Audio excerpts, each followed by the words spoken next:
Napoklu police ಠಾಣಾ ವ್ಯಾಪ್ತಿಯ ಬಲಮುರಿಯಲ್ಲಿ 2 pickup jeep ಮರಳು ಹಾಗೂ 2 ಕಬ್ಬಿಣದ ದೋಣಿಗಳನ್ನು ಪೊಲೀಸರು ವಶಪಡಿಸಿಕೊಂಡು ರಾತ್ರಿ ಸುಮಾರು 9 ಗಂಟೆವರೆಗೆ ಜೆಸಿಬಿ ಯಂತ್ರದ ಮೂಲಕ ಹೊಳೆದಂಡೆಗೆ ಹೋಗುವ ಕಚ್ಚಾ ರಸ್ತೆಯ ಮಾರ್ಗಕ್ಕೆ ಚರಂಡಿಯನ್ನು ನಿರ್ಮಿಸುವ ಮೂಲಕ ಅಕ್ರಮ ಮರಳುಗಾರಿಕೆ ನಡೆಯದಂತೆ ನಾಪೋಕ್ಲು ಪೊಲೀಸ್ ಠಾಣಾಧಿಕಾರಿ ಮಂಜುನಾಥ್ ಹಾಗೂ ಸಿಬ್ಬಂದಿಗಳು ಕ್ರಮ ಕೈಗೊಂಡಿದ್ದಾರೆ.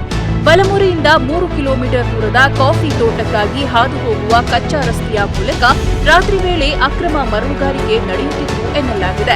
ನಾಪೋಕ್ಲು ವ್ಯಾಪ್ತಿಯಲ್ಲಿ ನಿರಂತರವಾಗಿ ಅಕ್ರಮ ಮರಳು ದಂಧೆ ನಡೆಯುತ್ತಿದೆ ಎಂದು ಹೇಳಲಾಗುತ್ತಿದ್ದು, ಅಕ್ರಮ ಮರಳುಗಾರಿಕೆ ವಿರುದ್ಧ ಯಾರೂ ಧ್ವನಿ ಎತ್ತದ ಸಂದರ್ಭ ನಾಪೋಕ್ಲುವಿನ ದಕ್ಷ ಪೊಲೀಸ್ ಠಾಣಾಧಿಕಾರಿ ಮಂಜುನಾಥ್ ಅವರು ಈ ಅಕ್ರಮ ಮರಳುಗಾರಿಕೆಯನ್ನು ತಡೆಗಟ್ಟುವಲ್ಲಿ ಪ್ರಯತ್ನಶೀಲರಾಗಿದ್ದಾರೆ.